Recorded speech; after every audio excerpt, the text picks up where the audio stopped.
Nawapongeza kwa kauli mbiu ya kongamano hili isemayo shiriki kulinda amani na mshikamano wa taifa. Amani ni hazina ya mama na baba lishe. Lakini mimi nataka niseme amani ni hazina ya shughuli zetu za kiuchumi na kijamii.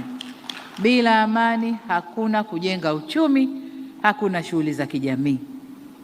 Mmeshuhudia siku 3 zile, hakukuwa na kuchezana, hakukuwa na harusi, hakukuwa na kitchen party, hakukuwa sijui na mkusanyiko huko mabaa huko, mimina haikuwemo, hakukuwa na chochote.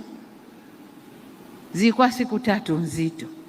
Kwa hiyo hii kauli mbiu ina mashiko makubwa sana, na niwaombe sana sana sana, endelezeni amani ya taifa letu. Nayo heshima sasa kutamka rasmi kuwa kongamano la kitaifa la mama na baba lishe Tanzania sasa limefunguliwa rasmi.